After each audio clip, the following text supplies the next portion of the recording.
cabinet members. There are views of two different political parties. There's a war going on between European nations, and we get involved also. So I really do think, like I said, it's one of those, I told all of the classes that there are only 4 quizzes this quarter. When you only have 4 quizzes, each one of those quizzes do really count in terms of studying, so don't blow this off. Obviously, if you're here, you're not blowing it off. As far as the material is concerned, let's go through it. George Washington was the first president. His vice president, the first vice president, will be John Adams. George Washington had an inauguration, which is an official ceremony in which he took office. He set many precedents, which are traditions, because he was first. One of his precedents, there's 2 big precedents that he did that every other president will kind of follow or try to follow after that, and that's going to be first to have a cabinet, which is a group of advisors to help run the nation, and I'll talk about the second one later. And the cabinet members for Washington, I'm telling you right now, this is a specific question that will be on the test. It's kind of like matching up which cabinet member is what. You'll need to know who the first Secretary of State is. That's a definite, okay? And that's going to be Thomas Jefferson. The first Secretary of Treasury, that's a definite that's going to be on the test. That's going to be Alexander Hamilton. The other cabinet members are Secretary of War, Henry Knox, and Attorney General Edmund Randolph. Not as important, but the Secretary of Treasury and State, they are very important, okay, because they start the first political parties. He passes the Judiciary Act. The Judiciary Act is something that Congress is going to pass under the Washington administration to create courts below the Supreme Court. That's all you need to know. I know a lot of you wrote down that it was like a circuit court, a district court. Yeah, it just creates the Supreme Court's lower court so that it's not just one court system. There's going to be a Chief Justice that's going to be nominated by President Washington, and that's going to be John Jay, the first one. National Bank is the country's bank, the Bank of the United States. Hamilton will come up with a major plan. Hamilton's plan is going to be to pay off the debts of the national government and state governments by having the national government pay off everything. Okay? Once again, Hamilton's plan is to pay off everyone's debt. Okay? State governments, national government's debt on the part of the national government. So the states don't have to worry about paying off their individual debts. It's the nation that's going to take care of everyone's tab. People are going to have a problem with Hamilton's plan because taxes are going to go up. That's one major issue. And a lot of people called speculators or investors bought bonds, which are government paper notes where the government will pay you off with interest, okay? So the bonds are going to be paid off by the government to speculators. People did not like the fact that speculators who were rich to begin with would get richer. So those are the 2 reasons why people did not like Hamilton's plan. And another thing that he called for was a tariff. A tariff is a tax on imports, okay? So Hamilton's plan had 3 big things: National Bank, pay off debts, and then the tariff. Any questions on all of that? That's a lot of stuff for Washington. Dan? John Jay was the first Supreme Court Chief Justice. Okay. Allison? A tariff? Tax on imports. Right? Inauguration. It's a ceremony in which the president takes the oath of office. Okay, then that brings us to the notes that we have, the second day, and these are some challenges that George Washington faced.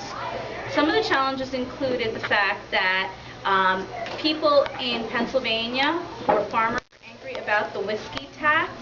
So what ends up happening is there was a rebellion known as the Whiskey Rebellion. The reason why they had a rebellion was not because there were a bunch of alkies. They don't need whiskey. They were angry because they had a bartering system and they did not like the taxes that were being imposed on goods like whiskey because they didn't have cash in circulation. They used to trade for everything. So they rebelled. The end of this rebellion is what's really important. The the national government was able to use the military to put an end to the rebellion, and that protest, if you're going to protest, if you hate a tax, if you hate anything, you can protest, but the protest must be peaceful. In the case of the Whiskey Rebellion, they were angry. It was a mob-like attitude.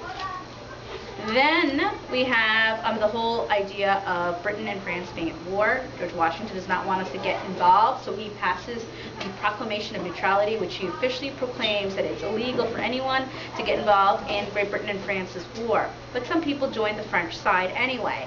So Britain began this whole process of stealing ships, cargo, and impressing people. Impressment means to force people into military service. And this is obviously something that's a violation of human rights, and obviously people are getting their things stolen. The treaty that is negotiated between Great Britain and the United States to temporarily end impressment is called Jay's Treaty. And as we talked about today, that issue doesn't go away, and we fight the War of 1812 much later. Okay? Now, this is where I really, really would study some major issues. If there's going to be a short answer question, it would be right here. There is going to be a short answer question. I would know some of the beliefs of the Federalist Party. There's a big chart.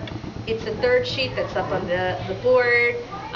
The Federalists versus the Republicans. I would know what the Federalists liked, what the Republicans liked, or the Democratic Republicans, and I would also know the 3 warnings in George Washington's farewell address.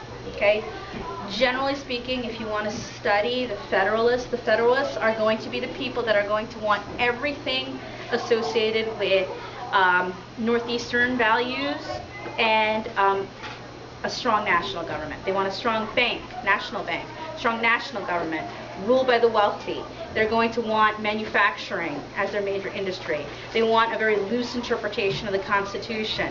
They're going to want to trade with Britain, so they want a British alliance. On the other hand, the Republicans are going to want common people to rule the government. They want farmers, agriculture. They want state banks, state government to have more power, and the people having more power. They are going to be supported by mainly like small-time people.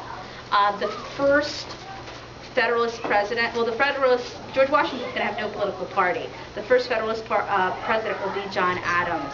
And the founder of the Federalist Party, which you should really know, the person who starts it, is going to be Alexander Hamilton, Secretary of Treasury. And with the Republican Party, it will be Thomas Jefferson, Secretary of State.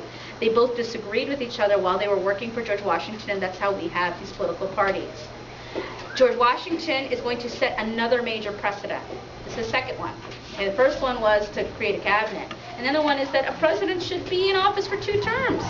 Most other people will follow that rule, that you should stick around for 2 terms, 8 years. And when he says goodbye, he makes 3 different warnings. Okay? The first warning is going to be against political parties. No political parties. Obviously, we don't listen.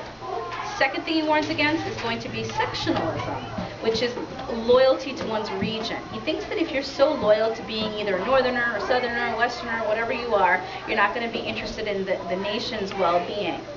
Okay? And the sectionalism, political parties, and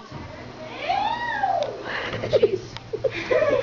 We've been discussing being neutral in a war.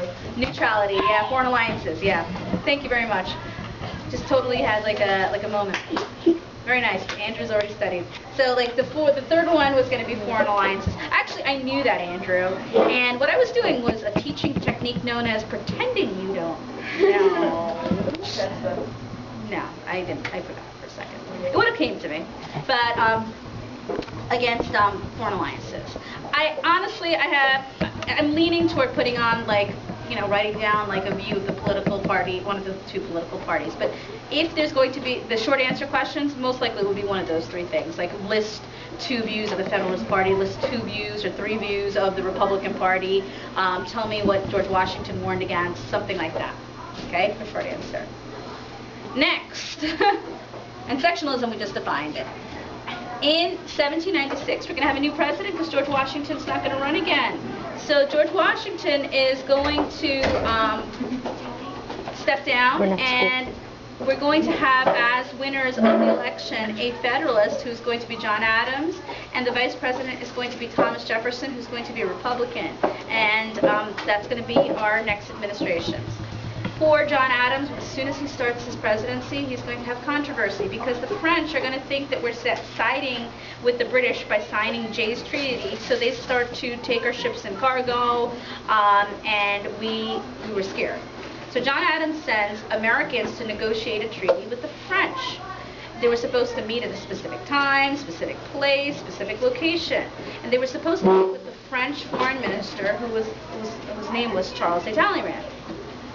When the meeting place, time, all that stuff occurred, Charles de Talleyrand never showed up. Instead, 3 secret agents, we don't know their names, they're just called X, Y, and Z, showed up in his place, and they demanded money from the United States.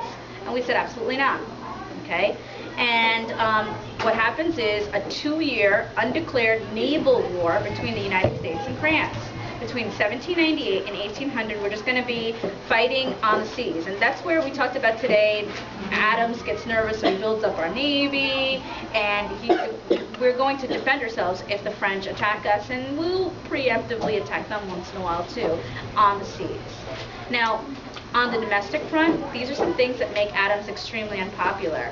There's going to be 2 acts that will make him not so liked by the nation. Before we do the 2 acts, let's talk about the 3 vocabulary words. An alien is a person that lives in a country in which he or she is not a citizen. Deport means to send out of country someone who is an alien that's considered to be dangerous. And sedition is anything that's aimed at weakening the government. We're going to have the Alien Act, which will allow the president or government officials to deport any dangerous alien. And the Sedition Act, which was the one that was probably the biggie that made Adams so incredibly unpopular. All of these acts, by the way... Darren Haig, if you're in the building, please report to Student Services. Darren Haig. Okay. Why did we start targeting aliens and deporting people? What was the big fear? Simmer? The French were spying on us? Yeah, we were scared that if a French immigrant was living in the country, they were spying for their own country because we were fighting against them for 2 years. Mr. Connors, please call the main office. Mr. Connors, please call the main office. So then we have the Sedition Act. The Sedition Act, like I said, is going to make it a crime to speak, write, or publish anything that was false, which means not true, malicious, hateful, or scandalous about the government, the president, Congress, which is a total violation of our First Amendment rights. But like I said, during war, and when we talked about this in class, very often we do decrease civil rights because we're in a time of crisis. This made Adams very unpopular, so he doesn't get elected again. And there were issues within Virginia and Kentucky over states' rights. States' rights is the ability of a state to judge the constitutionality of laws. Virginia and Kentucky passed resolutions for states' rights, and some states felt that they should even be able to nullify or cancel any sort of controversial national law. Okay? So tomorrow, it's a 50-pointer. It's a lot of material you should read over several times. I'm telling you, you really have to make these 4 quizzes count because there isn't that much this quarter. I have to prep you guys for Boston for some time, and yeah, I don't have a lot of testing days. Jeremiah?